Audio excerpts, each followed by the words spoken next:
And welcome. Oh, perfect timing for my dog to be barking as we're recording to the. Okay, there you go. Hopefully. Oh, hi, Kay. How are you? Good to see you all. Good. Welcome, everybody. I love seeing everybody's smiling face on this lovely afternoon and Tuesday. I can't believe it's October. Welcome to another Powerhouse Smart, very powerful learning session, along with the opportunity to see who's on this call so that you can continue to build relationships that lead to collaboration. So today is our monthly virtual hard hat tour.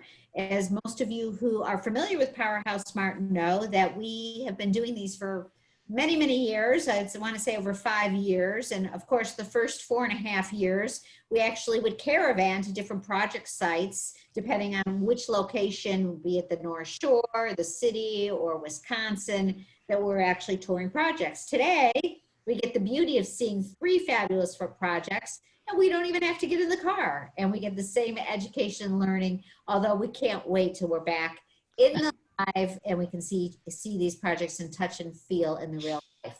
So we have 3 awesome tours. I am recording this for the many, many members who have said to me they're so disappointed that they may not be able to be on person to person, but they want to learn about our 3 leaders. So the first project, and if you remember correctly, and you went to the Powerhouse Smart website to RSVP, these 3 project tours will consist of 20 minutes for each tour. And it's most important, they follow kind of the overview of, we want to learn about you as the project leader, your collaborators, the project scope, lessons learned, and of course, all about your talents, because everybody on this call or in this recording is going to want to reach out to you and do business with you and build relationships. So I'm going to turn it over. Before I do that, all of you go to Kim Nigro's square, and she's got her name promptly under her name, and go ahead and hit the 3 dots and pin her so that she is the center of your focus and the rest of us are on. And now, Kim, I'm going to turn it over to Kim. Kim has actually been a Powerhouse Smart member for quite a long time. She's a fabulous architect. What I love best about Kim, first of all, her clients love her. In many cases, we've had a chance to actually meet some of them and all of her collaborators.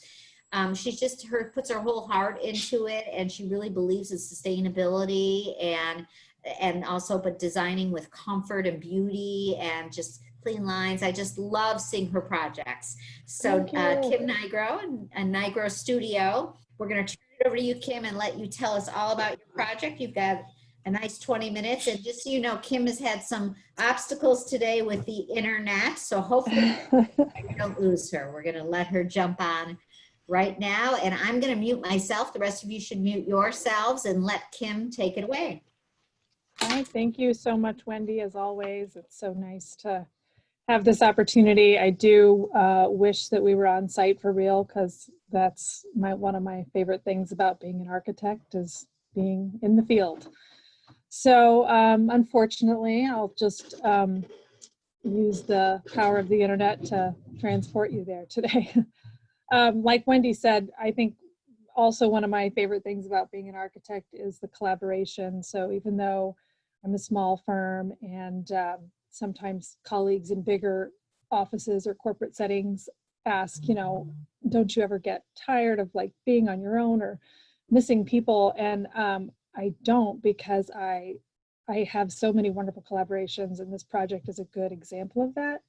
And when I work in this way, I get to choose who I'm collaborating with. So unlike, being in a big office where you're part of a team, you may not always get to pick all of those dynamics. I love it when I can reach out to people like Kiersten to help out on this project with lighting and really build the team that I want, for each project and for the client's needs. So as Wendy said, all of our work focuses on sustainable design, and each project has different different features that contribute to that or allow that to best happen. A lot of our work is renovations, and that's kind of one of the first sustainable things to do, is not tear the building down and waste all of that material. So we tend to be pretty surgical in the way that we analyze the renovation potential. And this project is a good example of that too. Sometimes surgical, though, is difficult. So I'm going to tell you about the particular challenges of this project, and because it's very difficult structurally and tight budget, it's been a blessing that the contractor on the project, who couldn't be here, but I'm going to share the recording, Theo Harduval of Green Home Energy, has been a great partner, and we've been patient with each other, and we worked through all of these difficult details together. So I'm going to jump right in. Okay. This project, I need to share my screen. Thank you. Okay, can you guys see? Yes. Good. All right.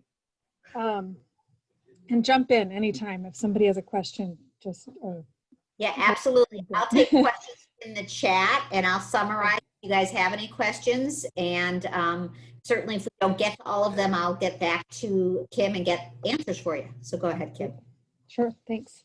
So this is the plan of the house that as it was when we started, and I call it the Zigzag House because one of the greatest challenges was that it's been a series of renovations. The original house ended here, and it's a slab on grade, and then a kitchen addition happened at some point, and it's got a very small crawl space and slab about 12 inches lower.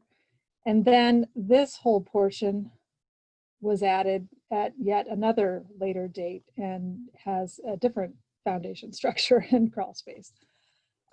So not only is it 3 different foundations, it's also, this wing is cranked at about a 10-degree angle to the rest of the house. So tricky just from a plan standpoint and a foundation standpoint. The next slide, you'll see there are some other challenges. Holy light monitors. So this roof has 6 light monitors, which I've never seen anything quite like that before. Not only that, I mean, guess where the front door is? Anybody want to guess? You might think this crazy thing has something to do with the front door. Oh, yeah. Nope, that goes into the mudroom. So there were some things about the house. Also, you know, tackling the driveway and landscaping is not yet part of the project. It will be eventually, but based on budget, we knew this was going to come later. So it was a question of how do you redefine the focus on the front door, which is actually right here, you wouldn't know. How do we refocus the entry and give that some prominence, and bring this house into a very modern design. So one of the things the client, well, I'll give you a little tour of the interior as well. Kathy, you'll appreciate this. This is anybody who went to design or architecture school in the 90s. You know, this is going to look like your freshman year of college. Look at that triangle cut out to the kitchen there. But, you know, the ceiling in the space had some really strange things going on too because of all those light monitors. I mean, I love that they were trying to bring the light in, but it's a little funky. The kitchen's pretty long and narrow and not open to the other spaces. This is the dining room ceiling. Like I said, 90s architecture school right here with the plywood panels.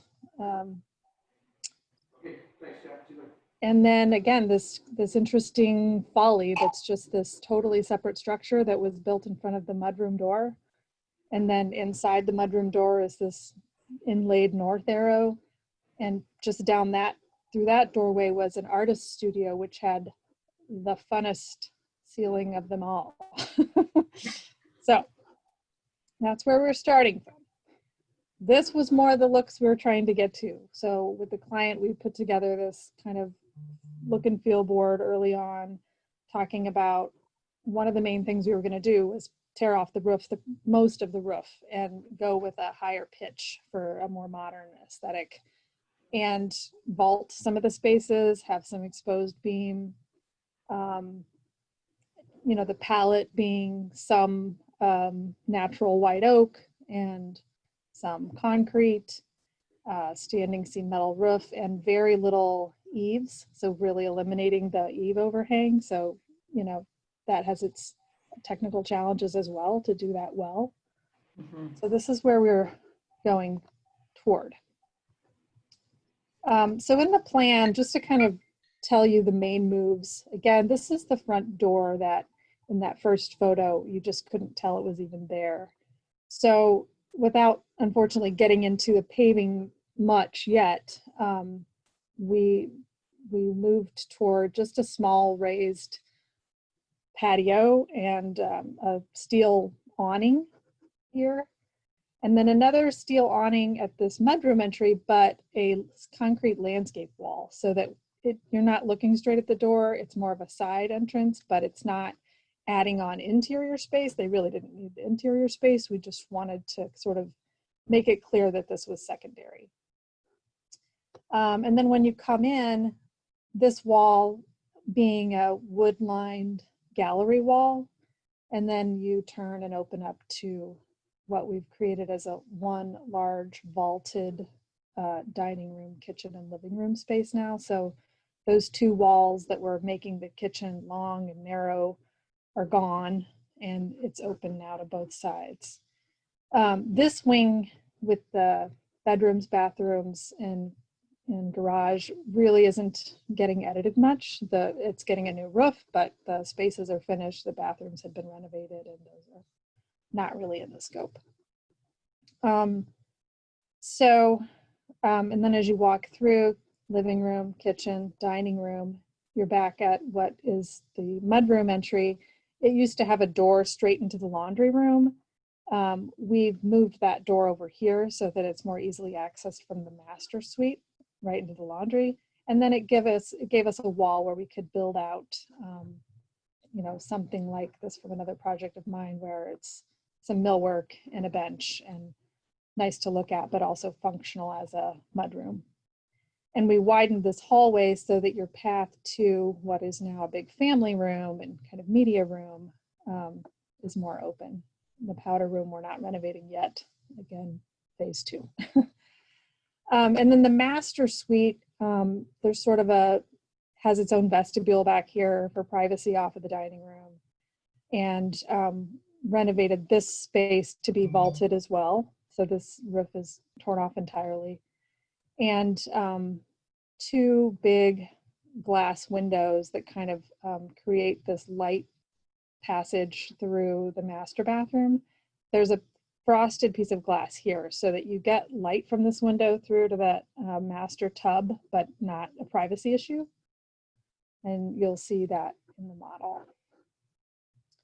So these are kind of some of the early model images, but it gives you a sense of that dining, kitchen, living room open space. And structurally, to pull off this roof, we still needed to tie it together somehow. We've removed all these collar ties, and we didn't want ties at every single beam. You know, we looked at all kinds of different structures, but we decided that the kitchen still needed some definition within this giant volume. And so we would use the structure to, you know, do work and define the space. So these 2 sets of trusses are doing that work. Here's another view. So this is standing with your back at the fireplace in the living room, looking toward the kitchen through to the dining room. So these columns, you know, it turns out are all 4 sitting on totally different foundation conditions. So that was fun to work out in the field. But in the end, those will get filled in with kitchen millwork on this side and a walk-in pantry on this side, and then have kind of a slatted panel on each side, and at the doors also has some acoustic properties to change that texture on the wood. And then, you know, going back to this wing, the sort of south wing, I'll show you kind of a cut through here, looking at the family room, master closet, and bedroom. So the master bedroom again, has the fireplace with glass kind of on all corners. This is a really lovely wooded site. You'll see when we have a little walkthrough video here at the end. And so in the bedroom, you have a lot of privacy already because of all the trees, a lot of which are evergreen. And so, but they wanted to maximize those views. So then again, from the master bedroom, this is the closet zone. That's that tub in front of the frosted glass that lets light through from the other side, and then shower. And then this is that kind of big family room, game table, TV watching zone. How am I doing on time, Wendy? You're doing good. You've got about 3 or 4 minutes. And Okay, I'm gonna crank through the in construction. So here we are. This is the old roof pitch, and this is the new. So we've got the new roof on. We have most of the framing done, and actually windows went in last week. So this is standing in that living room space looking toward the dining room. Here's standing in the dining room looking toward the living room fireplace. So the big very dramatic, very dramatic. It's fantastic. This is a big bifold door that's going to be going out to a new screen porch, which is lovely because the screen porch allows us to not have any screening on the bifold doors themselves. Looking out at the back. This is the master bedroom with the windows on the corners that I was describing. I'm going to give you a quick walkthrough and then we'll wrap it up. I'm So sure there'll coming be in the some front door too. Yeah.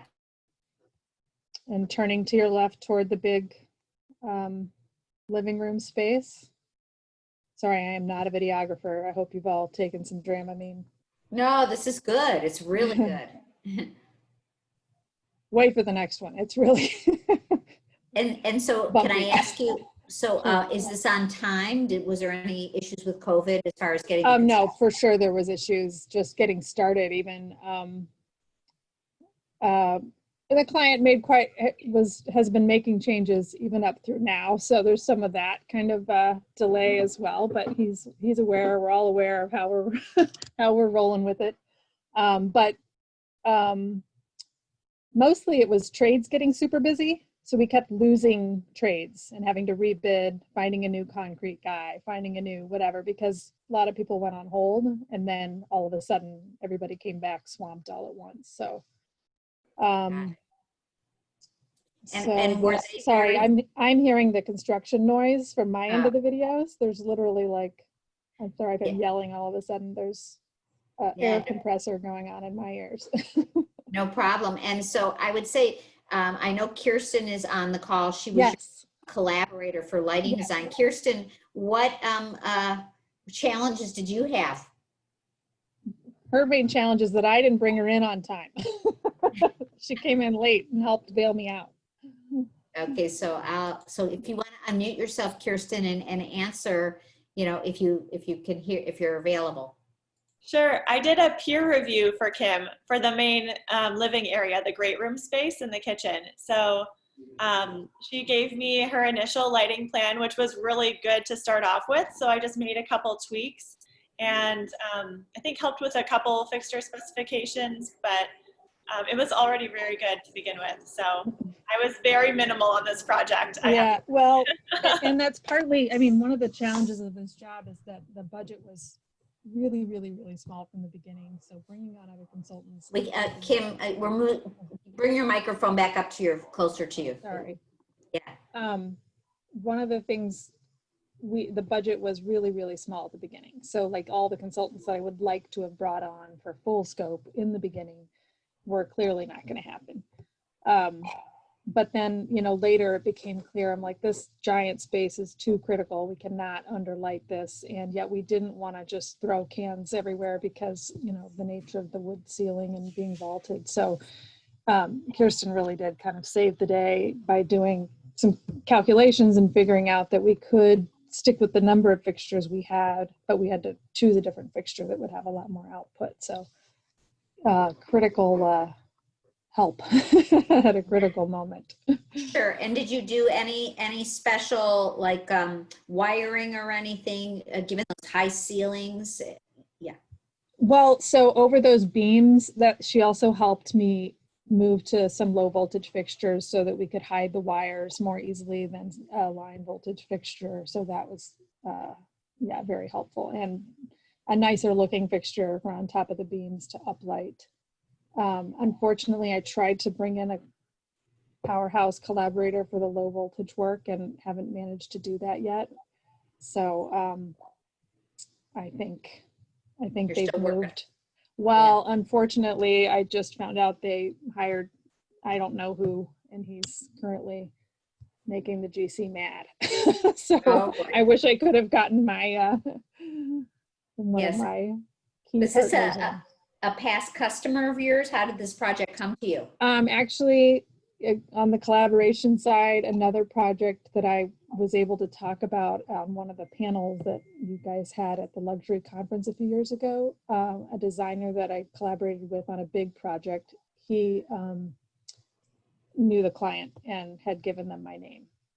Oh, nice. So, That is yeah. awesome. I'm so happy to Yes. hear that. That's great. So I know there's a lot of possible things that we could talk about because we're still at such a great stage. I love being at this stage of construction. You know, it's just the best. Maybe we can entice you to come back when the project is almost finished or a little further along, and we could see the next stage of construction and do the next. Yeah. So that we I would actually love have, to. yeah, that would be fantastic. I think it's a really cool project and very challenging. I mean, there's so many questions we could be asking about lessons that we can't really get the full scope. And of course, hopefully we can even do a full walkthrough in person if we can't, Yes. if COVID allows. But Well, considering my clients are talking about laying the flooring themselves, I think we have time. I think we have time for COVID to pass before this job's going to be done. Okay, all right, that's great. Well, you know what? It goes to show what talent you have, Kim, and your patience in working with your clients. And like I said earlier in my introducing you, you have such a glowing, you know, referral and recommendation, and everyone seems to really, be thrilled to be working with you, and it's clear. So if anybody on this call who's not worked with Kim or does not know Kim, please, this is your opportunity to reach out to her. She loves collaborating. She's I do. Powerhouse smart member who believes in giving back and sharing, and she's definitely here for the long haul. We want to keep building up business for everyone, including you. Thank you so much, Wendy. Okay, well, it was great having you. Thank you so much. Please stick around, and I now turn the. I'm going to stop share. Okay, fabulous. So now we're going to unpin Kim, and we're going to go to Larry Carnes and Alan from Reflections Water Gardens, and let's find them on here so I can. Here we go.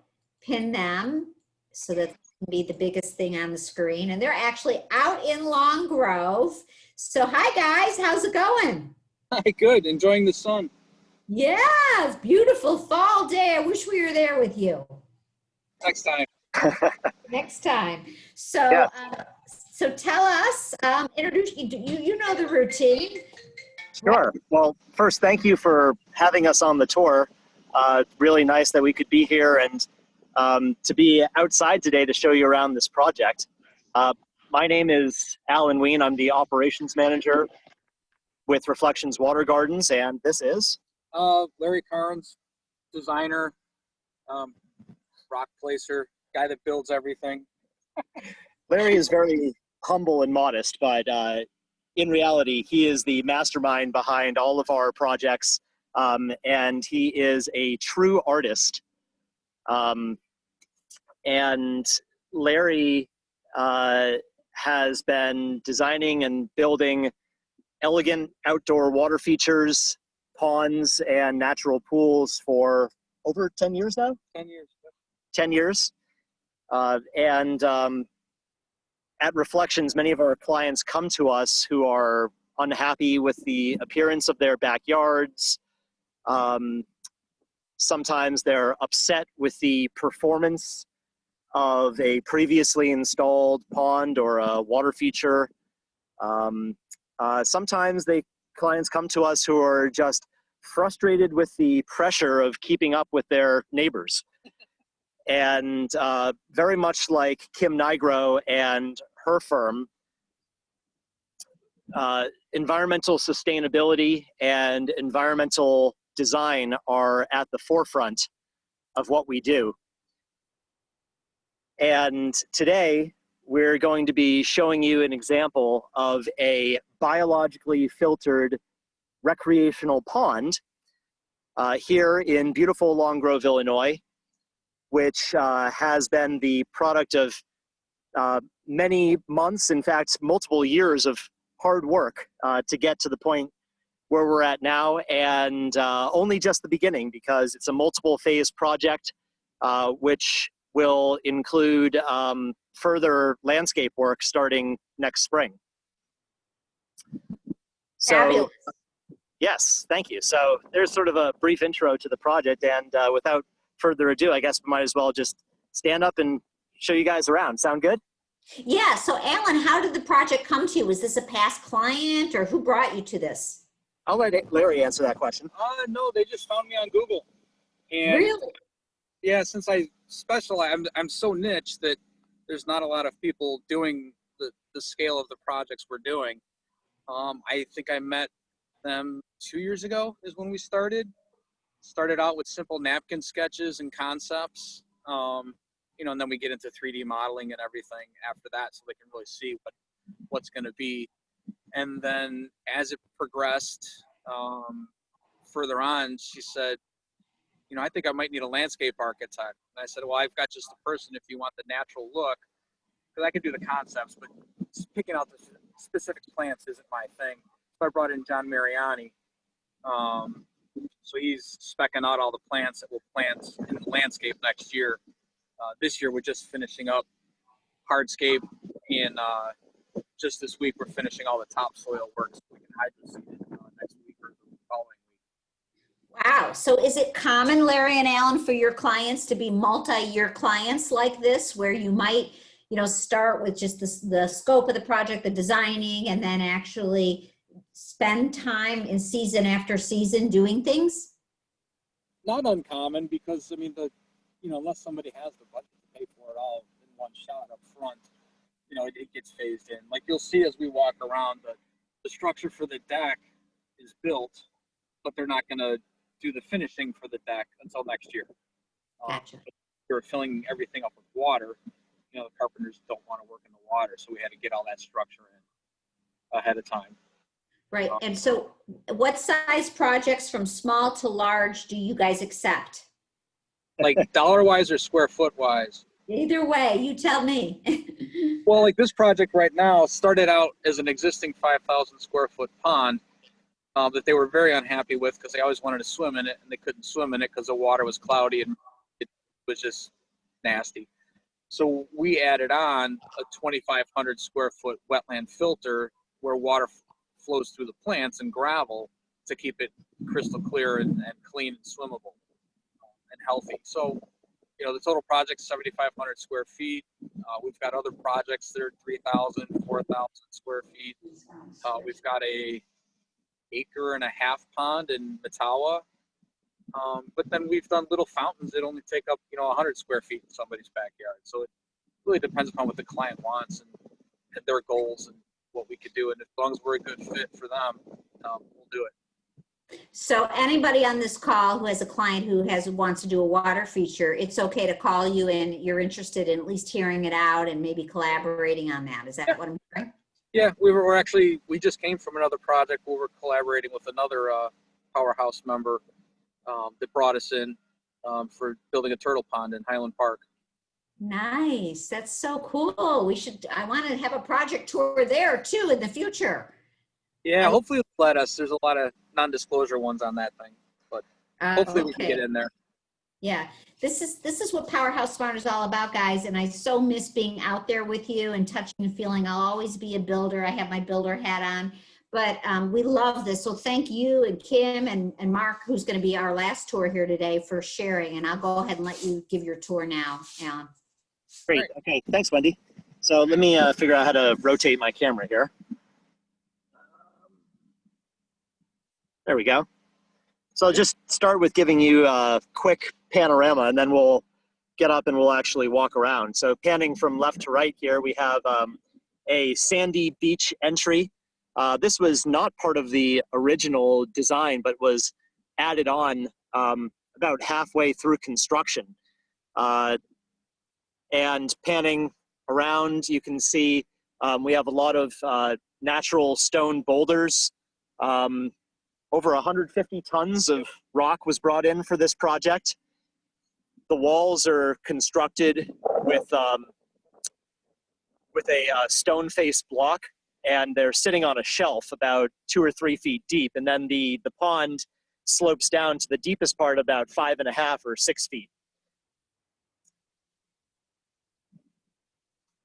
All right, I'm gonna try standing up here. Yeah, we're gonna take you all around so you can see the house in the background here. And as Larry mentioned before, it was originally a 5,000 square foot pond, just an ornamental pond. And the footprint of the pond really hasn't changed much from what it was originally. Although the beach entry was added. And as Larry mentioned, the wetlands filter was added. So this was an additional 2,500 square feet of biological purification and filtration zone. The plants are here not just for aesthetics and creating a very natural waterscape in the backyard, but also they perform the function of nutrient extraction and outcompete algae for available resources. So that's part of what keeps the water nice and clean and clear. But the real heavy lifting is done in the gravel media, which is where all the plants are hydroponically rooted. This gravel area is several feet deep, and water is actually being directed through the wetlands filter. So it comes up from underneath and percolates through all those layers of gravel where millions of beneficial microbes and bacteria are colonizing and actively scrubbing and purifying the water 24 hours a day. That is outrageous. So Alan, when would these people be able to swim in this, or have they already been able? Yeah, they've already been in it. Realistically, they can start swimming as soon as it's filled. Wow. Is there going to be added fish, or are there fish or other animals or wildlife? They could put a few fish in here. They're stocking. Larry just told me they're stocking with needlefish native fish to help with the any mosquitoes or anything like that might be in the water. But some larger fish are possible too. You don't want to put. It's not like a stocked pond where people are going to be going fishing. We don't want huge species of fish because that could possibly overwhelm the ecosystem. But it is possible to have some pretty looking koi or goldfish, or some more functional, native fish in here. So yeah, they will be swimming with the fishes, so to speak. Oh my God, that's awesome. How about outdoor lighting? Outdoor lighting is a possibility. I'm not sure if there's any in the plan as of yet. As we said, phase 2 is the landscaping, and outdoor lighting might end up being phase 3 of this project. Right. I mean, you want to be able to, in the summer, take advantage of being out there as much as you can. That's amazing. Wow. Yeah. So let me point out a couple of the features of this pond and filtration area here. So the existing pond, it was about at the water level that you see now. We built up the grade around the pond and installed the wetlands filter at a higher elevation. So that allowed us to incorporate this waterfall into the design. I'll get a little bit closer. Hopefully you can hear it as well as see it. And that's a big part of our designs, not just seeing moving water, but the different sounds and audio features and benefits that water has. Yes, wow. So I don't know, give me a thumbs up if you can hear it. It's pretty loud here for me. Oh my God, it's awesome. We definitely can hear it. It's fantastic. All right, good, thanks. So another thing that I want to point out while we have this angle, you can see the deck framing, and the deck actually cantilevers about 5 to 10 feet over the edge of the pool. So in this spot, there's going to be a gazebo built, and that's part of phase 2 next spring. So they'll be actually hanging out and entertaining their friends and family while hovering several feet above the surface of the water. That is so fabulous. Wow. How I feel like I'm on an exotic vacation. Yes, it's like a vacation in your own backyard. That's right. Wow. So we'll right now we're standing on a little peninsula that's between the wetlands filter and the swimming pool, and there's this is going to be landscaped, and there will be a tree right here at the center. Sorry, say that again, Larry? It's going to be heavily planted for ducks, so the ducks can nest and do their things that ducks do. Very environmentally friendly. Right. So you're Really, what we're encouraging doing ducks. They're, you know, we're not going to be introducing ducks, but if you build it, they will come. Of course. And really, you know, at the heart of what we do is, you know, beyond just building water features, we're recreating nature and building natural habitats for wildlife too. Wow. This is so cool, you guys. We want to come back and see it at each phase. I mean, we want to, it doesn't matter if it's at the early stages, but just even learning about it. You guys are super intelligent. As Kathy Shager sent a little chat that the people in Powerhouse Smart are so smart. You're smartest people in the world. Well, thanks. We really appreciate that. So right now I'm standing on top of the what will be a boardwalk that hovers a few inches above the surface of the wetlands filter, and the plants will be growing up all around the boardwalk. Here is a slightly deeper area where we have about 8 different varieties of flowering water lilies, and then some marginal emergent species in the shallow gravel areas at the center. And then as I walk to the right, we have a bed of Lotus, which is past its flowering time for this year, but next season there will be a beautiful combination of pink and yellow and peach colored Lotus growing up in this area. And we're continuing our walk down the boardwalk. Part of the project and the design of this boardwalk was to be able to accommodate handicap access out to the gazebo.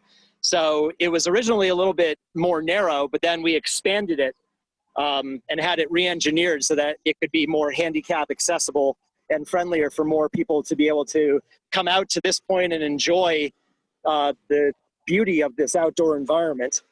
So here we're looking at the waterfall from the other angle. And just to give you a sense of scale, sorry, I didn't realize I had my finger over the camera there. Just to give you a sense of scale, you can see Larry standing there in the distance at the other side of the filter pond. Huge. You know, it's really hard to tell the scale until you point that out. And I know one of your collaborators, Alan, was the deck builder. Who is that? Yeah, that's Kreger Custom Design. They we've worked with them on a bunch of different projects, and really talented carpenters, and they did all the framing for the deck, and they'll do the gazebo work and poured the footings too. Great. Any issues with the Village of Long Grove as far as permitting or anything like that? Well, that's a really good question. One of the early challenges in the project was declassifying the existing pond as a wetlands area. And once we were able to get over that hurdle, I mean, it makes sense. It was a man-made pond with a rubber liner. So, but it was deemed a wetlands at some point in time. But once we were able to get past the wetlands classification, we could pretty much had a blank canvas, and we're able to do whatever we wanted out here from an artistic standpoint. Fabulous. Well, this Yep. is So as I'm walking around, you'll see at the edge of the pond, to hide the block wall, we planted dozens and dozens of flats of sedums, which makes a very soft transition from the terrestrial landscape to the aquatic plantings and the edge of the pond. wow. I'm in awe. It's just really fabulous. And little pockets of boulders and aquatic plants as we go around, just different places for the clients to be able to stand and view their home and their landscape from a lot of different vantage points. So how large is the parcel of land? It must be, what, 10 acres? Oh gosh, it's big. I'm not even sure, to be honest with you. But yeah, it's large. Yeah. Well, The side yard is just about as big as the backyard here. still a lot of beautiful land in Long Grove, guys, and in Barrington and Bannockburn, where you can still do this and be in the city in a relatively reasonable amount of time. Yep. And I intentionally walked that way around the pool so that we could end with our beautiful sandy beach here as we complete our tour, which has a nice, soft, gentle slope down into the shallow end of the pool. And it's a little hard to tell because it's sunny and there's some shadows and reflections, but the clarity of the water is really just extraordinary. You can read the face of a dime off the bottom of this pond right now. Wow, that's fantastic. That is I can see how clear it is right now. Right in that location there, it's really clear because there's also a little bit of a shadowing with the movement of the water. Yep. Yep. So Wow. thanks again for having us on the tour. If anybody has any questions, we'd be happy to answer them and continue the conversation if we have some more time. Yeah, so what I'll do is I'll take any questions that come, but meanwhile, Reflections Water Gardens, and Larry is a member and Alan is one of his, obviously you're probably a partner or brother or something, right, Alan? Operations manager. Okay, so they're easily accessible, and of course, everybody who hasn't met them, regardless if you have a project that would be something they would collaborate on, you want to meet them because there will be something in the future, and you want to build that relationship with some very smart people who really care about the world and making people's properties unbelievable. So this is fabulous. Alan, Larry, tell Larry we send our regards and we cannot wait to see the next phase of this. Thanks, Wendy. Thank you. Thank you very much. Okay, awesome. All right, everybody. Bye. You can stay on, please. Please do. Okay, everybody. Now, that was amazing. That was the second project tour. And the last project tour, but not least certainly, is Mark Eric Benner, MEB Architects. So if you see Mark Benner, you want to go to the three little dots and you want to pin him. Hi, Mark. How are you today? Hi, everybody. Hey, a couple of great projects here. And I love collaboration with the Powerhouse Smart Team.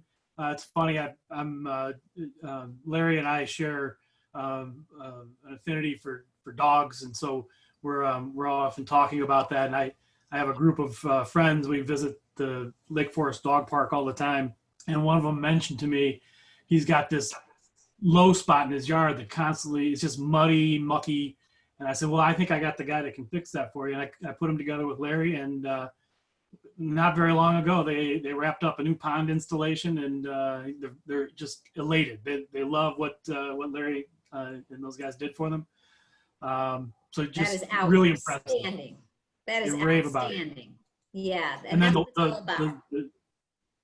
that's what it's all about. And I love that they were talking about the sound of the water, which I think we all refer to as biophilic design. designing to all 5 senses. And if we do what we typically do, we're only designing for 20% of what people can perceive. So I think it's important to keep those features in mind. Right, and I know that that's the new AIA commitment is talking a lot about that, and we're going to discuss a lot of that too at the luxury conference in March. So this, we're always were and always will be interested in sustainability in the environment, but just design well-being and all these senses. You've always been on that path, Mark, and I know you are now. And so it's just going to be, we're just learning so much more. It's awesome. Mark is an advisory board member within the Powerhouse Smart community. So if you don't know Mark, you're going to learn about him now. He's going to give us a project to a really cool project in Arlington Heights. And he's also available to meet with any of you after this and loves collaboration. So Mark, thrilled to have you here. I'm going to mute myself and let you take over. All right, I'm going to share my screen. Let's see if this will all work. We're getting there. I see. See that?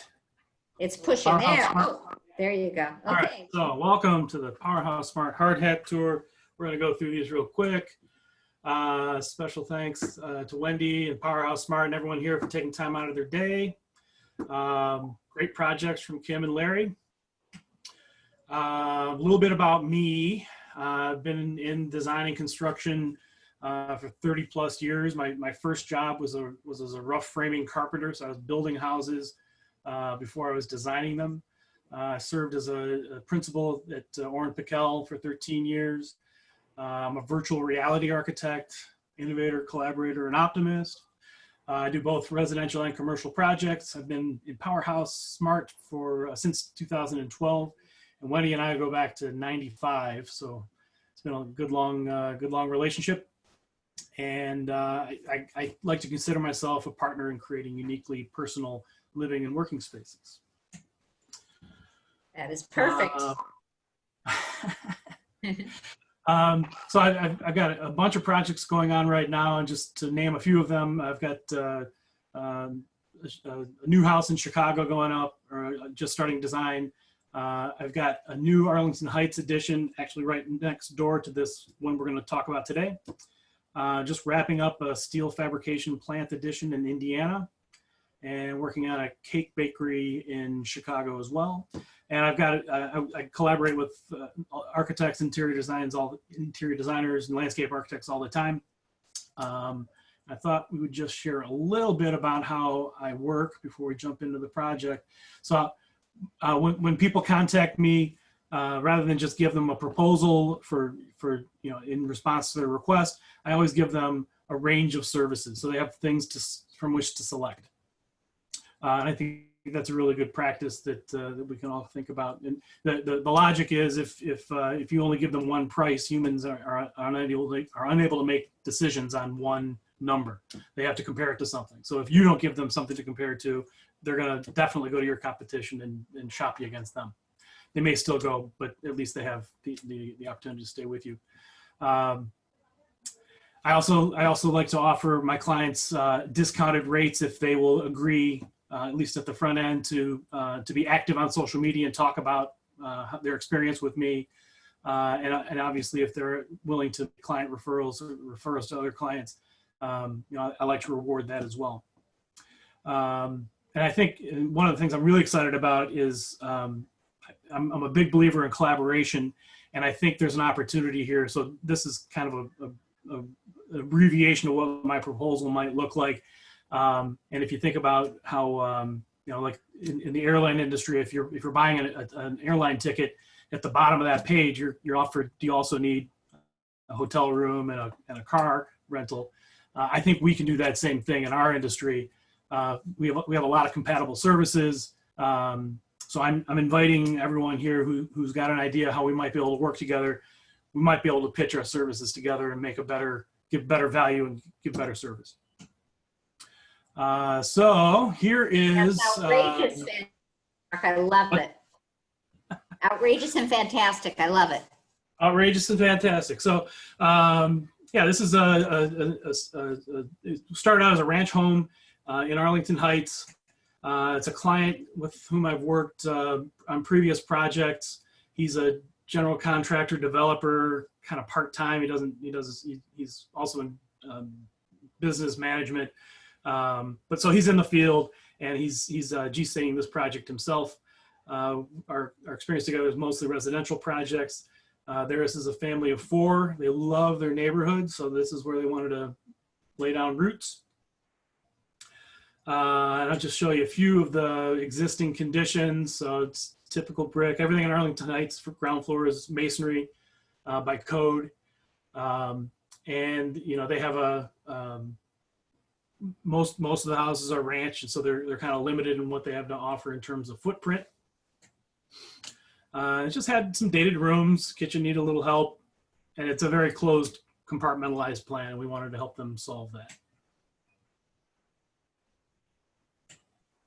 So program, it's a 1960s ranch, started out at 1,330 square feet, and the goals for the first floor are to result with a larger kitchen with an island, generally an open flowing floor plan, guest suite / office, powder room. And then in order to make all this happen, we were really constrained by the stairs, so we had to relocate and reconfigure the stairs. And on the second floor, we added exactly the same footprint, so I added 1,330 square feet. We have a master suite, 2 secondary bedrooms, a hall bath, kind of a multi-purpose loft space. It's probably going to be kids' play area to begin with, but it may become. Hello, did I lose you? No, you're here. It's just dimmed a little.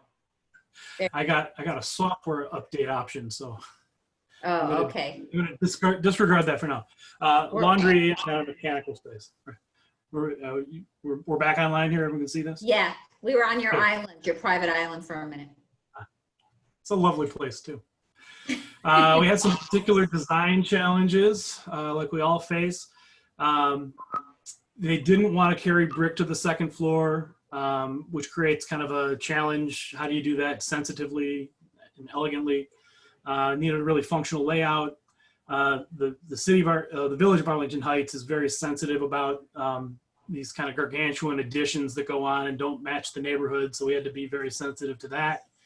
And then this particular house had some structural anomalies in that the center line of structure didn't line up from the basement to the first floor, so we had to be kind of creative with our structure.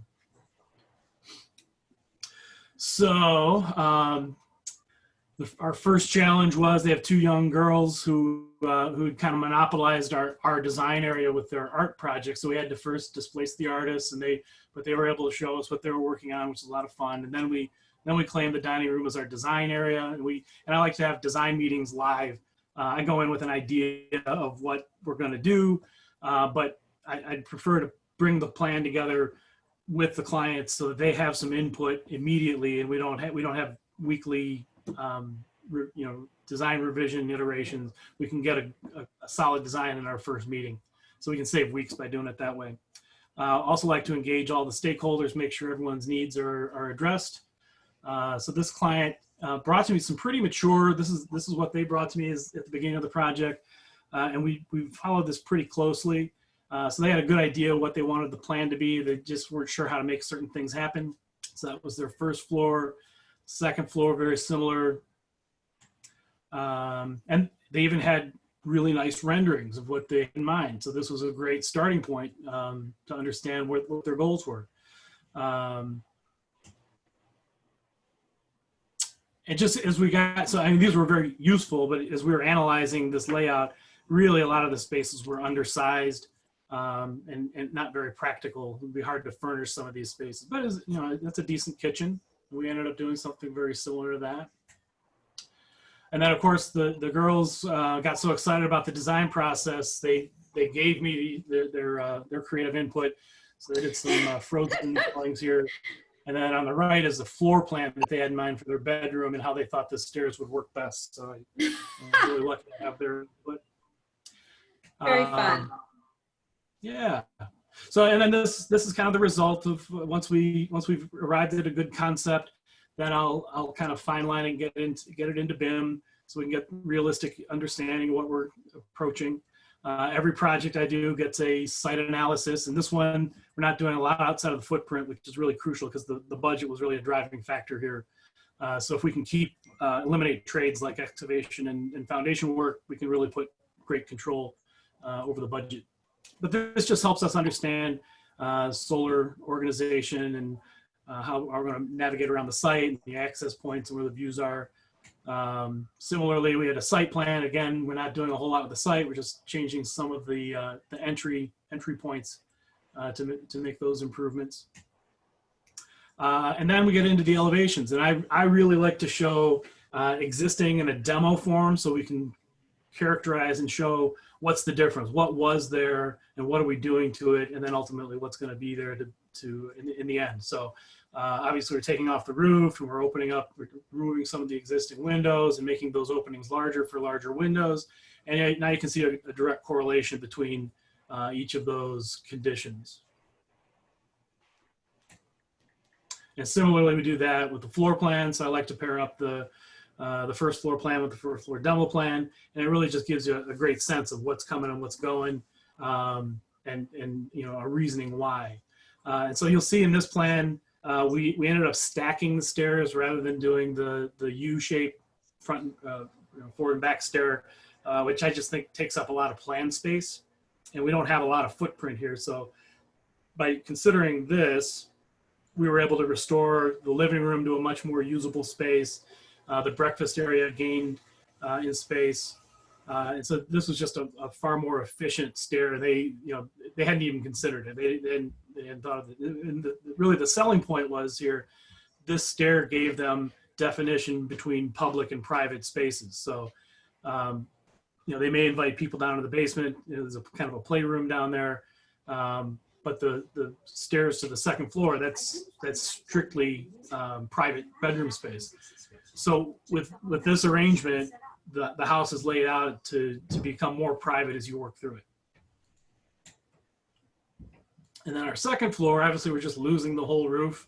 And then we've got a very similar layout to what they had proposed, but with changes to the configuration of the stair. And we also had to include a laundry room and mechanicals up there. And then the basement, there's virtually nothing happening down there, although we're demoing the existing basement stairs on the left and then putting in a new set of stairs that aligns with the new second floor stairs.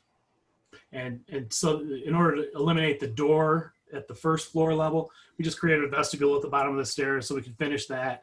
And then the stairs at the top can remain open. It helps to maintain that feeling, that open feeling. So another great way to engage your clients is to take their artwork and put it in their model. So the girls we had a little gallery wall, and I took their artwork and placed it on the wall for them. And they loved being able to check out the model that way. And then also the 3D floor plan. It seems like a simple thing, but people really warm to this, and they get a complete understanding reviewing their plans this way. And so everything I present, they get an invitation, a link, and I'm going to share that with anyone here who'd like to take a spin. It's a very simple link. You go to your iPhone, iPad, whatever smart device you have. You'll be able to walk through and explore the model at your leisure, and people just love that. So, and then we also do some animation. They say a picture is worth 10,000 words, and animations are about 30 frames, 30 images per second. So a 1 minute animation is worth 18 million words. Very cool. So this is a partner animation project or program that we use. It's really simple and gives you really high quality, very rapid. When I used to do this when I was at Orem Pickell, that animation would have taken us a week to produce. Using today's technology, that took about 3 minutes. Kim just sent a chat that she's just bought this. She's so excited. She finally got it. She can't wait to switch over. That's fantastic. And it lets people place themselves. This is their house. They can envision themselves living there. That's just really powerful. So kind of a summary of where we got to, how we got there. So they ended up with an open and flexible floor plan. We clearly distinguished public and private spaces. They ended up with 2,650 square feet, and total construction cost is right now estimated at $250,000 or $95 a square foot. And that was really our driving motivation.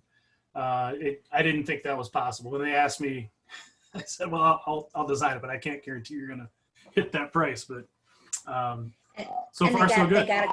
They got a contractor, Mark, who will able to build it for them at that price? Yeah, he's GCing it, and that's a big part of the savings. He's not paying any GC fees, but he found an excellent carpenter, one of the best I've ever seen or met. He's just forward-looking. He asked for the plans way in advance of getting awarded the job, and he started asking me questions about it, stair headroom, and what about R values, and so he was really engaged, and I was just really impressed. And you know, we ran into some anomalies when they framed the floor. It was a different floor to floor, so we had to slightly redesign the stairs to accommodate that difference. But he was really in tune with that and knew how to handle it. Really quickly, I thought we would take a quick tour to get an experience of what people see. Yeah, go ahead and okay. I didn't know, I thought you were done. So go ahead and share that. And we're going to end with that. Okay, Mark? Okay. Can you see this? Or am I out? No, you got to reshare. Sorry, my fault. I appreciate everyone's patience. How about now? Good? No, we're good. It's okay. There. So we've seen these drawings, so I'll just switch over to kind of the thing that I like to show. So we always start with an existing model, and you can obviously spin around that. And then once we have a design going, then we're able to show renovation conditions. So obviously everything here in red is being demolished. And then this is after demo. And then we want to show what's new. And a big part of the solution of this project was that we were using trusses to make everything work. So we clear span front to back. And then you have the final appearance of the project. And the really great thing about working in BIM and 3D is we're able to slice and dice and understand particular instances of the model. So here's our foundation. You know, foundation is one of the key components of any project. And we can look at this in any of those foundation conditions. So here's the existing. And after demolish, we took out the stairs, and then our plan status shows the vestibule at the bottom. This is also really useful for structure. So that was our existing structure. And then we have our new structure. So it really helps you understand exactly what's happening in the design. And then one that I thought it's not particularly useful, but I think it's kind of fun. This is all the MEP stuff in the house: switches, outlets, plumbing. Right. And Mark, if you don't, he is a big advocate of educating and sharing and teaching. He has done an education session at every luxury conference we've had so far. Last year, he was a co-chair, and he's had many meetings with many of our Powerhouse Smart members, sharing his insights and helping them switch over if that is something that they look to do. So this is very cool. So your client is J&J. Is that who that is? No, J&J is the carpenter they found, who's really awesome. Okay. Yeah. Great. So we would love to see the completed project or close to completion. If you and J&J want to share it with us, we'd love to put that on our future. We're going to be continuing with hard hat tours, Mark, every month, as opposed to I usually do them from the months of March until October. But we are continuing November and December and January because going from 30 events a year face-to-face, we're now doing well over 50 events a year, and we're doing them virtual. So if I can, if I can get more content that's valuable for people and they find value in it, I'm happy to spend time to make that available. Perfect. Okay, well, this was awesome, Mark. Listen, if any of you have any questions for Mark, if you haven't met him, he's really active and he's very available and a great talent and super smart, and also really willing to share all of his great, business ideas, which I love. He's going to be doing an event coming up in November for realtors. It'll be a Powerhouse Smart event sharing with realtors what an architect can do to help them. And if any of you want to be on that or talk to Mark and hear what he's going to be doing, we welcome you to join that as well. So thank you again, Mark, and thank you again for all of you, for Kim Nigro and for Larry and Alan. This has been a very awesome educational session. I love seeing all of your faces. I love being in your lives. Please stay safe and healthy. The next Powerhouse Smart event, if I go to my calendar, and that's how I live my life, is at Powerhouse Smart's calendar. You go to the event schedule. And the next, we just had today's Hard Hat Tour. We've got a fabulous presentation on Friday at noon for half an hour with materials marketing. And they're going to be sharing a lot about outside stone and applications of materials. And all of us know that the landscapers are slammed right now, and that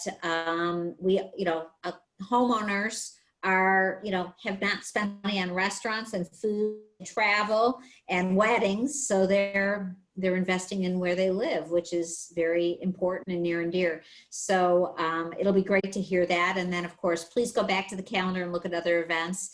Thank you for staying on. I apologize we ran a little bit over, and love seeing you all, and thank you again. Bye. Thanks, everyone. Bye, Thank thank you. you.